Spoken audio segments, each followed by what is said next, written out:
Et j'ai expliqué que nous n'avons pas manqué de l'énergie dans notre pays. Malgré cette abondance de sources, notre taux d'accès à l'électricité vient à peine de dépasser 21%. Alors que tous les autres pays du monde qui n'ont pas les mêmes facilités que nous sont autour de 97-98. C'est un paradoxe électrique et non énergétique. La solution donc, déconstruire d'autres nouvelles centrales. Les autorités qui vont nous suivre doivent programmer concomitamment la poursuite des travaux de Anser avec le PDL 145 et le développement des grands sites pour la grande électricité. Les recettes sont bien canalisées, il y a traçabilité, il y a moins de corruption, il y a moins de détournements et l'État congolais disposera d'assez de revenus pour s'occuper de cette jeunesse. Et s'il y a transparence dans les secteurs, et qui viennent de cette faculté, de cette faculté des sciences, trouveront de l'emploi dans les secteurs.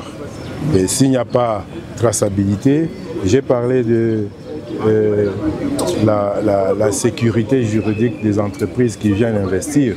Si ces entreprises ne se sentent pas sécurisées, elles vont partir et nos jeunes vont trouver l'emploi où? Mais si la sécurité est là, l'emploi va se créer. La démarche recherchée d'abord est de réunir les décideurs politiques, les scientifiques et tous les acteurs qui œuvrent dans le domaine des géosciences, afin qu'ensemble, vous savez, notre pays est un pays avec un grand potentiel minier et le secteur minier est l'une des colonnes vertébrales de l'économie congolaise. Quoi de mieux que l'inspection générale de finances venir au sein de l'université pour nous éclaircir sur la redevance minière, sur toutes les contributions qui viennent du secteur minier, comment elles sont canalisées pour le développement de notre pays.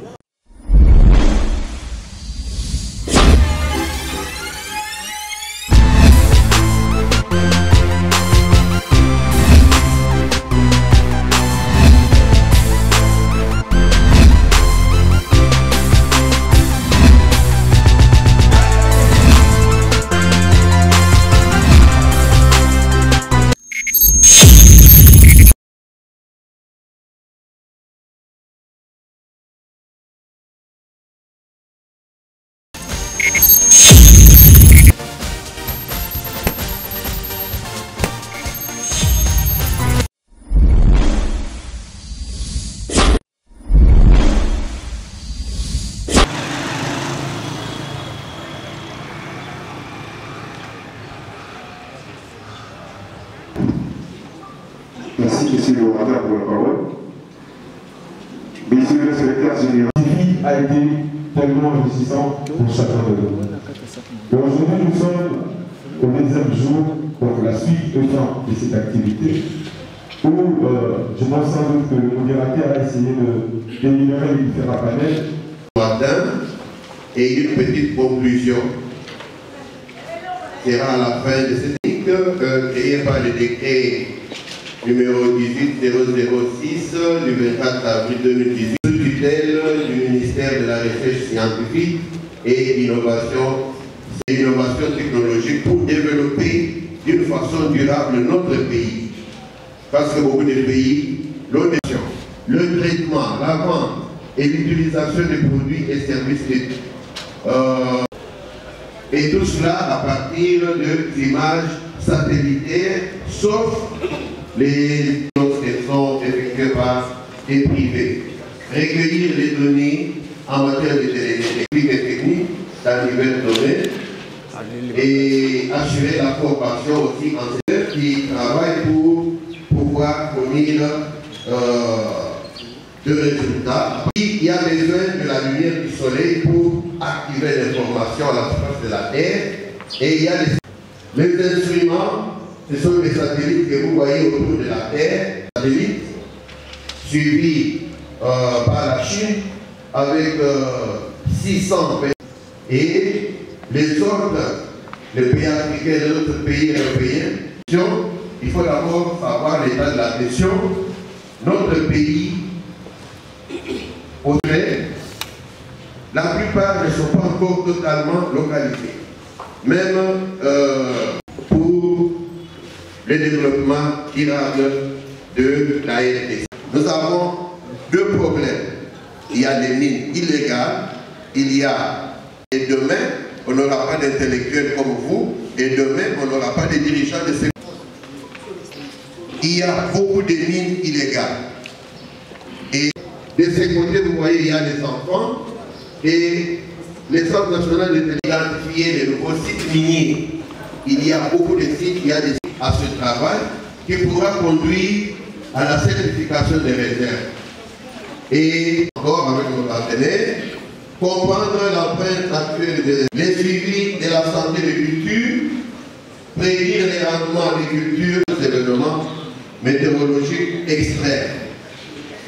C'est grave d'être arabe et faire des semis à la volée et qui a fait la fierté de notre pays. Et aujourd'hui, quand ils vendent les roubas que nous mangeons là, ils utilisent cette eau-là, on les lave dedans.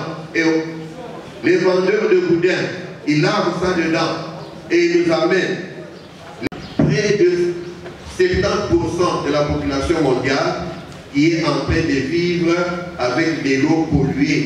Et d'autre part, on trouve qu'il y a des solutions à ces défis seront trouvées. Nous avons besoin en RDC d'une constellation de satellites, non seulement un seul satellite. Eh bien, c'est le développement durable et la science durable aussi. Donc, nous pensons que les générations futures vont aussi profiter de cet héritage de la Société nationale d'électricité. Eh bien, on peut se poser la question de savoir. Études et planification à SNEC. Nous avons invité par le Collège de sciences, à la science nationale et à la gestion équilibrée et durable des ressources.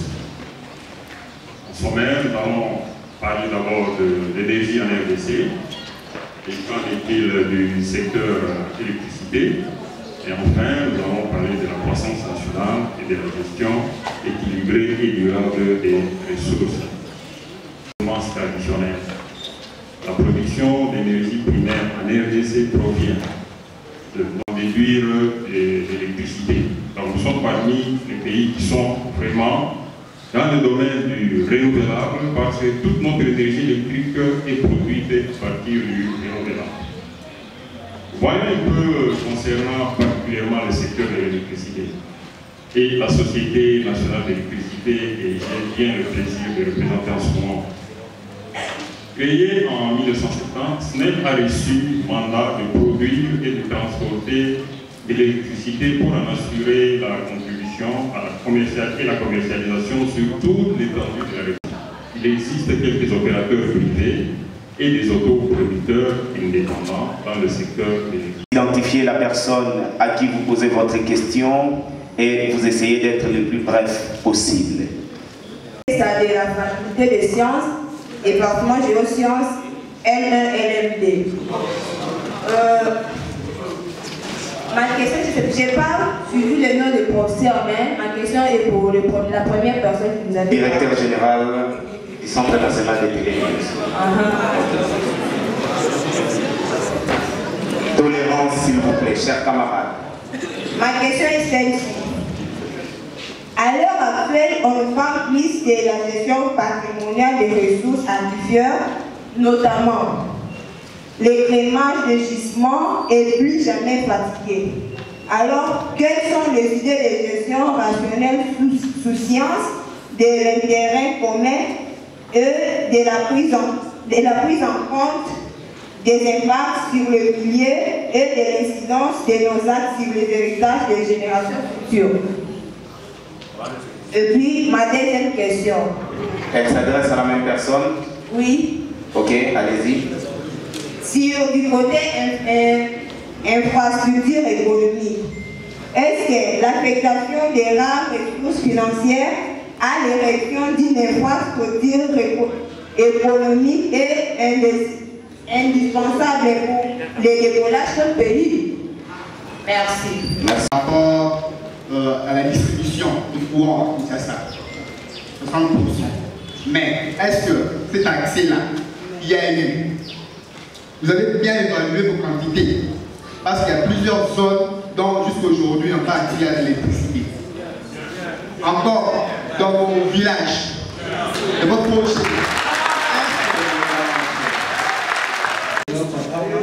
De la mention géosciences. Monsieur le professeur, Tolérance. Monsieur le professeur, je vais vous poser deux petites questions. La première question, c'est que si vous avez, premièrement, je tiens à vous féliciter pour tout ce que vous avez exposé, c'est super intéressant. Alors, j'aimerais savoir, pouvez-vous me citer quels sont les types de satellites que vous explorez pour distribuer les différents types d'informations que vous avez à nous présenter dans votre exposé. Deuxième question. Et parlons de la cartographie des espaces miniers. J'espère que moi et vous savez qu'à la France, vous êtes venu d'être en France pour le même projet. Et le président Macron lui a proposé pour s'acquérir du projet. Exposé esthétiquement pour les décors de l'avenir ou pour éclairer. Pourquoi? Parce que c'est un centre qui a 6 ans maintenant, ici dans notre pays. Et pour installer le Centre national de télédétection, il faut beaucoup. Et alors, beaucoup de moyens. Voilà.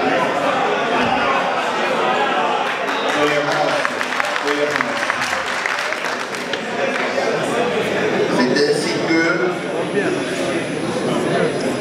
je m'en vais répondre d'abord aux préoccupations de la dame.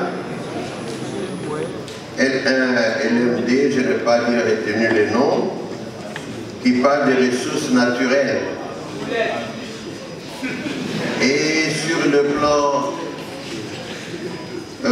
économique, le Centre national de télédétection est en mesure de contribuer aux ressources naturelles par les informations qui seront traitées à partir des images satellitaires et qui peuvent permettre à notre État de prendre des décisions qui peuvent nous pousser au développement durable. Le problème est que on commence et on est en retard, mais on est en train de se rattraper.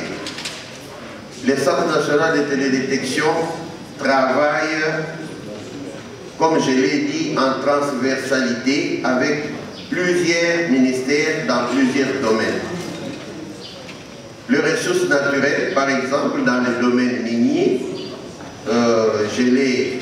j'ai cité expressement, nous sommes en mesure d'aider les ministères de mines à maîtriser d'abord les systèmes qui existent en place. Aujourd'hui, la cartographie pose problème. Il y a des mines, je ne vous ai pas montré quelque chose, peut-être que j'étais pressé, il y a des mines qui se retrouvent à des endroits où les contrôleurs, les inspecteurs n'arrivent pas. Il y a des mines dans notre pays qui appartiennent à des personnes et qu'on ne peut pas toucher. Donc, alors, aujourd'hui, il y a des mines qui se trouvent en pleine forêt où les gens ne peuvent pas arriver. S'il vous plaît. S'il vous plaît. Alors, si je le dis, ça signifie que la cartographie que nous avons aujourd'hui de notre secteur minier est biaisée. Nous n'avons pas toutes les mines avec nous. Alors, le Centre national de télédétection est en train de faire un travail en amont. Et le problème est qu'il y a beaucoup de pesanteurs, comme je l'ai dit. Dès qu'on apprend que vous êtes en train de faire ça, vous aurez des pesanteurs qui vont faire que vous ne puissiez pas arriver à la fin de ce travail. Alors, c'est pourquoi il y a des questions qu'on ne peut pas soulever en public et qui relèvent de la grande diplomatie. Et c'est pourquoi, je vous l'ai dit, on est en train de travailler pour aider les gouvernements. Toutes les mines illégales, ils vont payer les taxes, les satellites. Et aujourd'hui, il y a un Africain qui dit qu'ils n'ont pas de carte géologique. Certaines parcelles, certains ménages n'ont pas d'électricité alors que nous développons 60%. En fait, tout à l'heure, nous avons présenté l'évolution de la production d'énergie électrique pour la SNEL. Nous avons montré que la courbe est croissante, c'est-à-dire que la SNEL déploie des efforts pour augmenter sa production. Parallèlement à ça, la SNEL a réalisé un certain nombre de projets, particulièrement pour la ville de Kinshasa. La ville de Kinshasa, il y a la partie coloniale, ancienne, mais il y a aussi la périphérie de la ville de Kinshasa. Et la périphérie de la ville de Kinshasa part de Maluku jusqu'à Mboudi, en passant par derrière Kimaseke, Bassa, Kimaseke, Midendi, derrière Malueka et finalement Mboudi. Donc la périphérie de la ville de Kinshasa s'est développée de Maluku, là où il y a le fleuve, et ça rejoint encore le fleuve du côté de Mboudi. Toute cette bande-là, ce sont des nouveaux lotissements. Alors, la SNEL avait mis une stratégie en place pour construire des postes dans la périphérie.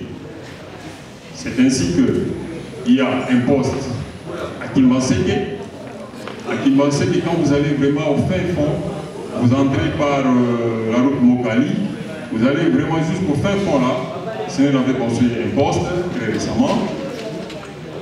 Sur l'axe Midendi, si vous passez par là, vous verrez que très récemment, SNEL a construit un poste pour rayonner sur cette partie-là. Et du côté de Isuka, SNEL venait d'achever très récemment un nouveau poste à Kinsuka. Et dans la partie Badiadi, toujours pour aider le secteur derrière Ipen, SNEL venait de mettre en service un nouveau poste Makala. Donc cela démontre que SNEL déploie des actions pour couvrir toute l'étendue de la ville. Mais cependant, la croissance démographique de la ville est telle que le rythme est trop accéléré. Ça, vous conviendrez avec moi. Mais SNEL s'efforce d'atteindre le maximum possible. C'est comme ça que, pour le moment, on est à 60% de taux d'accès. Il y a des années, la population de la ville était autour de 10 000. Une nouvelle centrale, la centrale des Zongo 2. Cette centrale a augmenté la capacité.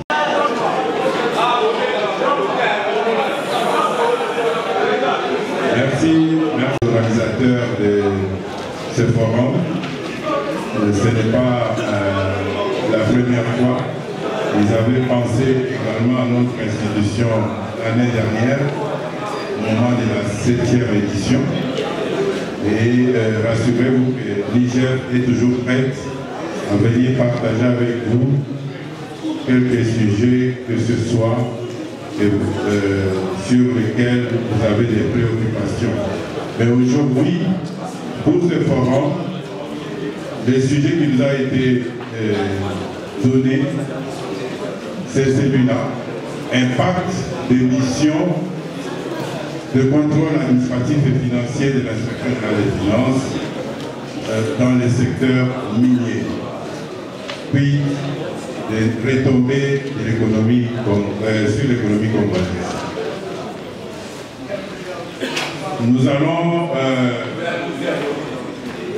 Nous allons partager ces sujets avec vous en parcourant ces quelques points. Pour rappel, nous allons quand même faire présenter brièvement l'IGF avant de des défis de la gouvernance dans le secteur minier, mais comment l'IGF joue l'économie administrative et financière, mais qui est sous l'autorité directe du chef de l'État ou du président de la République. Et elle a été créée en 1987 sous sa forme actuelle.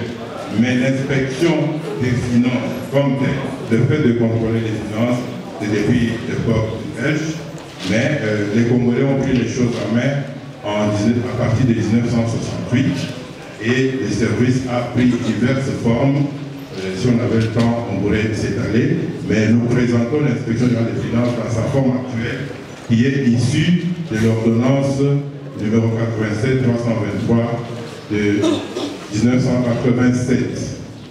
Et elle tire ses prérogatives dans les articles 121 et 122 de la loi relative aux finances publiques que nous appelons l'OFIP, qui accorde à notre service une compétence générale et supérieure en matière de contrôle des finances et biens publics. Et toujours dans la présentation, en ce qui concerne les structures de l'IGF, il faudra comprendre que l'IGF est structurée comme suit. Il y a la direction composée de l'inspecteur général chef de service et de son adjoint. Et puis il y a le corps des inspecteurs des finances et le service administratif, financier, technique qui appuie le corps. Donc là, nous avons des agents, des fonctionnaires de l'État qui appuient le travail que font les inspecteurs. Mais les inspecteurs sont généraux des services, pour besoin d'efficacité, il a la latitude de créer. En ce qui concerne les missions de l'IGF, ces missions, nous pouvons les retrouver dans le texte de création, à toute mission d'audit, d'inspection, de vérification, de contre-vérification. Quand nous parlons de l'État, en recette comme en dépense, quand nous parlons de l'État sous une forme ou une autre, l'inspection générale des finances peut intervenir. Les vérifications qui sont faites par d'autres administrations et l'inspection peut venir contre-vérifier, c'est clôturé et l'inspection peut venir pour contrôler cette gestion-là. Et nous disons a priori parce que c'est, et a posteriori parce que c'est après que les actes de gestion soient posés. Mais nous avons également le contrôle a priori. Cela signifie, avant que les actes de gestion ne soient posés, l'inspection doit se prononcer. Et concomitant, c'est qu'on ait la gestion. Parce que nous sommes ici pour un thème. Alors, en dépit de la révision, notamment les aspects de gouvernance, lesquels il y a le renforcement de la transparence et de la recette. Rassurez-vous que nous n'allons pas nous développer. Il y a la lutte transparence. Lorsque nous parlons de la transparence, je pense que vous connaissez le processus ITA, c'est l'initiative. Il est demandé aux entreprises de déclarer ce qu'elles pour vérifier si ça marche ou pas. Et au niveau des entreprises, le contrôle des dépenses des entités qui bénéficient des ressources issues des ressources publiques, on doit retenir que l'inspection générale des finances en tant qu'institution supérieure de contrôle, ainsi que la préservation des intérêts de la République. Ça, c'est typique. Nous prenons les deux. Donc, les entreprises, ces entreprises-là disposent des actifs publics très importants pour demander la bonne gouvernance. C'est pourquoi elle est présente. Ce que nous avons fait, nous avons lutté contre les exonérations illégales et des compensations. Les compensations sont interrogées sur la loi, mais il y avait des exonérations sur ces services à éviter des comportements qui ne sont pas corrects et à améliorer. Parce qu'il y a une équipe des inspecteurs des finances pour suivre, pour tracer les recettes. Autre activité, nos surveillance a permis à un certain moment de découvrir le problème des cartes de crédit. Et nous contrôlons également le rapatriement des recettes des qualités. Nous surveillons les engagements vis-à-vis des tiers. Donc le flambeau à M. Gassia pour en parler. Il y a beaucoup qui pensent que les choses se font entre amis en coulisses. Vous allez vous rendre compte que ce n'est pas le cas. À Ralima, en 100 ans, nous avons eu le temps d'être présents partout. Nous couvrons l'ensemble du territoire congolais. Il n'y a pas un coin du Congo où vous pouvez arriver, vous n'allez pas trouver les traces de la Ralima. Nous avons 4,2 millions de Congolais qui vont perdre leurs revenus. Je pense que c'est quand même quelque chose d'important. 9 millions dans les achats locaux. Vous allez voir les détails de ce que nous achetons. Nous achetons des cochons, l'économie locale. Ce n'est pas rien.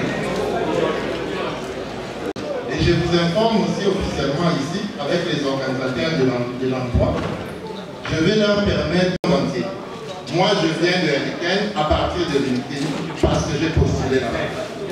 Inspecteur de l'hygiène.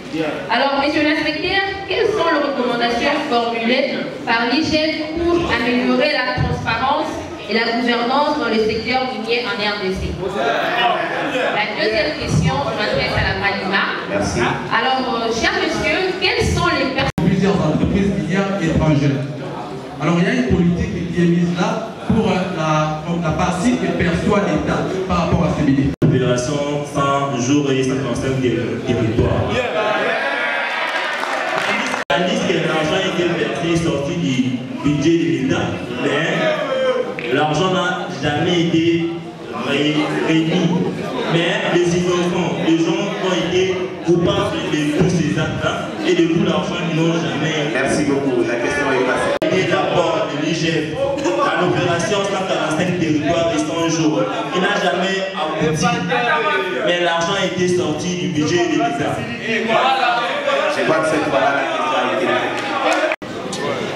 C'est bon. Ma question est celle-ci, à l'IGF. Quels sont les revenus qu'a donné la patrie financière?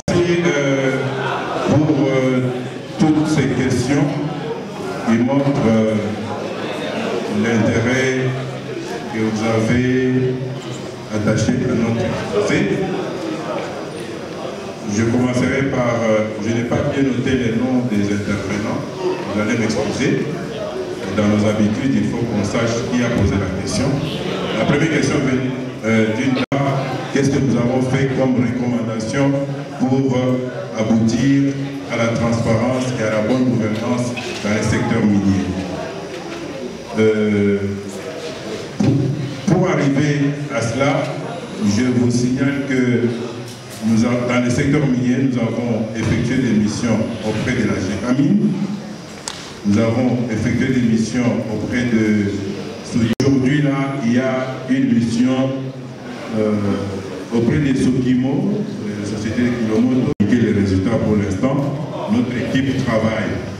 Mais pour ce qui avait été fait, les recettes sont bien canalisées, il y a traçabilité, il y a moins de corruption, il y a moins de détournements et l'État congolais disposera d'assez de revenus pour s'occuper de cette jeunesse. Et s'il y a transparence dans les secteurs et qui viennent de cette faculté, de cette faculté des sciences, trouveront de l'emploi dans les secteurs. Et s'il n'y a pas traçabilité, j'ai parlé de la sécurité juridique des entreprises qui viennent investir. Si ces entreprises ne se sentent pas sécurisées, elles vont partir et nos jeunes vont trouver l'emploi où? Mais si la sécurité est là, l'emploi va se créer. Comme l'avait dit monsieur l'inspecteur, nous sommes à la 8e édition du Forum Géosciences. Alors la démarche recherchée d'abord est de réunir les décideurs politiques, les scientifiques et tous les acteurs qui œuvrent dans le domaine des géosciences. Enfin qu'ensemble, vous savez, notre pays est un pays avec un grand potentiel minier. Et le secteur minier est l'une des colonnes vertébrales de l'économie congolaise. Quoi de mieux que l'inspection générale de finances venir au sein de l'université pour nous éclaircir sur la redevance minière, sur toutes les contributions qui viennent du secteur minier, comment elles sont canalisées pour le développement de notre pays et aussi pour l'encadrement de cette jeunesse congolaise que nous représentons aujourd'hui. Alors, nous sommes d'abord très fiers et honorés aussi de la présence de l'inspection générale des finances à cette 8e édition. Nous remercions aussi les chefs de l'État pour son accompagnement envers la jeunesse congolaise que nous sommes. Et nous sommes très contents au nom du club Géosciences que j'ai représenté ici. Est-ce que vous pensez... C'est tout? J'avais une dernière question. Je voulais dire, est-ce que vous pensez que par ces enseignements, les étudiants peuvent recevoir des atouts nécessaires pour que demain, eux aussi puissent faire les travaux tels que fait par exemple l'inspection générale de finances? Alors, on dit qu'il y a une information à les pouvoirs. La première des choses, c'est d'abord sensibiliser cette communauté estudiantine, qui est une pépinière des cadres de demain. C'est d'abord avoir l'information, être sensibilisé, savoir dans quoi on s'élance, quels sont les challenges qui nous attendent.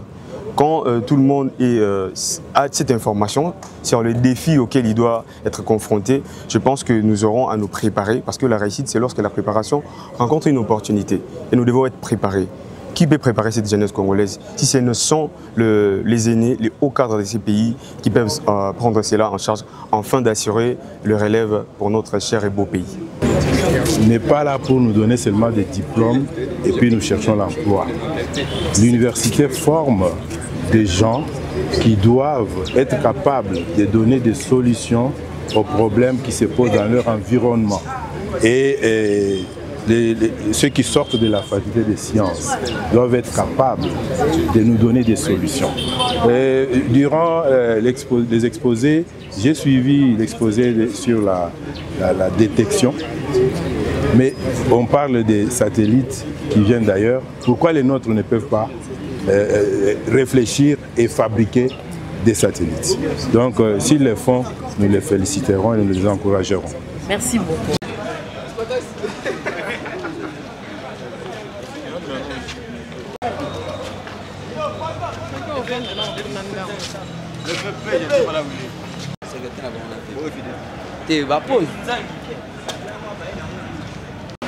En 1923, à Lupuri, au Katanga, la première fois, le président de la République a inauguré la centrale de Boussanga. Vous avez le site d'Inga, avec le fleuve Congo par un capitaine britannique du nom de Duquet. Duquet est arrivé à Inga, de paix. Ça fait 30 ans que nous sommes en difficulté avec nos partenaires, mais personne n'a lancé une seule pierre sur la centrale de Ruzizi 2. Ce sont des ouvrages de paix. Alors, pour venir construire des ouvrages comme ça, les besoins lui répond qu'il n'y a que M. Mianda qui est capable de vous répondre à cette question. Et comme par hasard, M. Mianda, aujourd'hui c'est moi. C'est un ouvrage pour l'indépendance énergétique du Congo. On ne peut pas l'électricité. Alors là, vous avez mon bout de tension courant continu qui va de Inga jusqu'à Kolwezi sur 1740 km. Capable d'injecter à Kolwezi 1120 MW du Katanga à Kolwezi. Et est parti. Du côté ici, Inga est parti. La ligne arrive déjà à Kinshasa.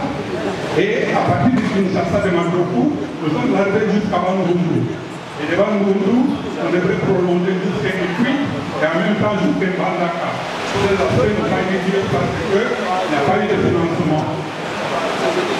Donc c'est pas quelqu'un d'autre que moi. Alors, je veux d'abord dire camarade, parce que j'ai terminé mes études à l'entrée de la ici à Colombie. J'étais même le maire du 30, donc nous sommes ensemble. Et je suis content que je sois invité ici. Mais avant qu'on touche un peu à la thématique, je tiens à vous dire que si je suis venu, si l'on est venu, c'est normal. Alors nous sommes venus pour être concrets. Pas commencer à expliquer n'importe quelle situation. Donc, alors, si je parlais de retour historique, nous sommes passés à Washington, et puis je suis allé à Genève, pour se dire que non, prenons quand même une organisation pour mettre de l'ordre. Ils se sont dit, pour résoudre le problème nous devons créer dans chaque pays un d'ordre se soumettre à cette convention qui est 88. 48, vous comprenez un peu, 48, 60. Et en 69, on a créé... Madame, quoi?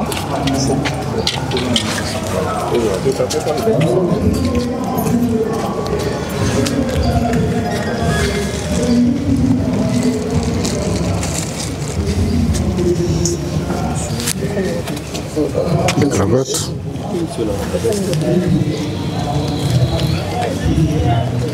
Ok. Oui, je vais te poser la question.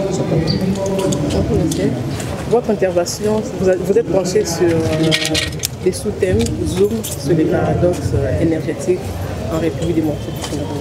Pendant votre intervention, vous avez expliqué des paradoxes ici en RDC n'est pas énergétique, mais plutôt électrique.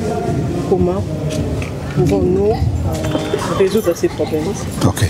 Merci beaucoup pour la question. D'abord, je vous explique que c'est Madame Marie-Pascale, la coordonnatrice d'ACTED, qui devrait venir, mais elle a été empêchée. Elle m'a désigné pour présenter ce sujet. Je vous informe que aujourd'hui, ça fait un siècle que la première turbine hydroélectrique a fonctionné dans notre pays, exactement en 1923 à Lubudi. Lubudi, ça se trouve au Katanga. Quand l'Union minière est venue pour exploiter les minerais chez nous, ils avaient besoin du courant du ciment pour construire les usines.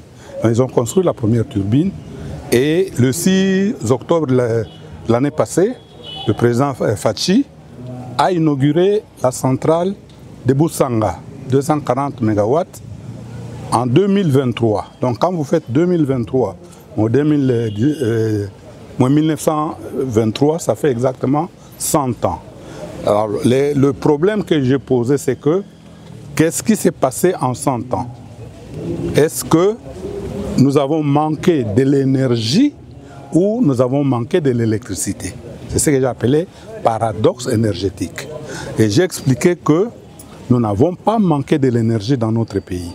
La RDC est connue comme étant le pays solution en matière énergétique, notamment par le fait que notre hydrographie nous permet d'avoir un potentiel hydroélectrique de 150 000 MW, dont plus de 44 000 MW au seul site d'Inga. Si vous ajoutez à ces potentiels hydro, le potentiel solaire qui est de 70 000 MW, vous ajoutez l'éolien, vous avez ajouté la biomasse, la RDC ne manque pas de sources primaires d'énergie. Mais malgré cette abondance de sources, notre taux d'accès à l'électricité vient à peine de dépasser 21%. Alors que tous les autres pays du monde, qui n'ont pas les mêmes facilités que nous, sont autour de 97-98. Voilà pourquoi j'ai dit que c'est un paradoxe électrique et non énergétique. Et quelle est la solution? Alors, la solution, effectivement, ceux des amis qui vont nous suivre depuis le Katanga, il y avait eu un colloque en début de semaine à Kolwezi.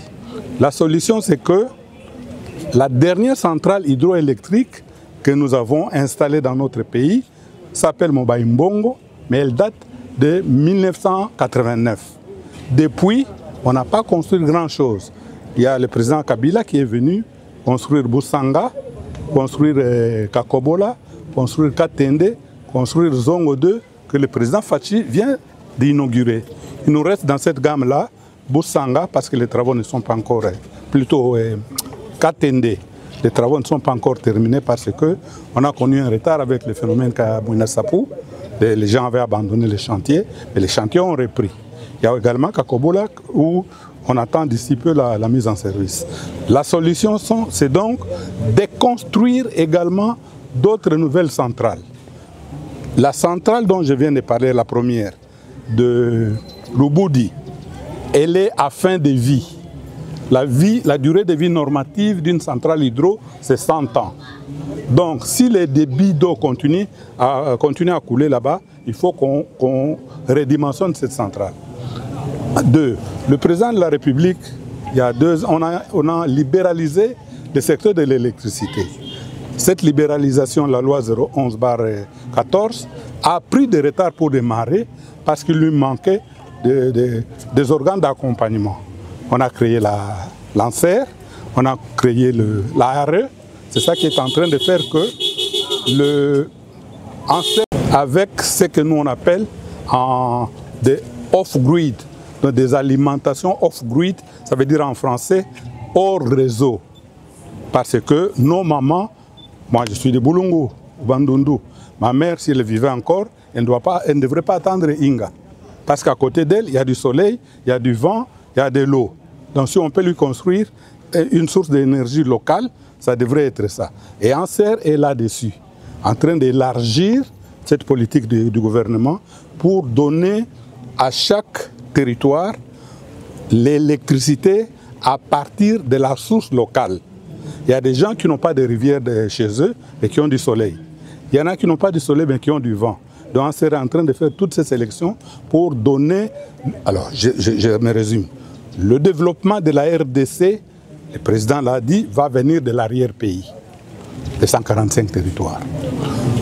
Le développement industriel va venir des grands projets, comme Inga, Mpioka, Matadi, Wanirukula, tout ça.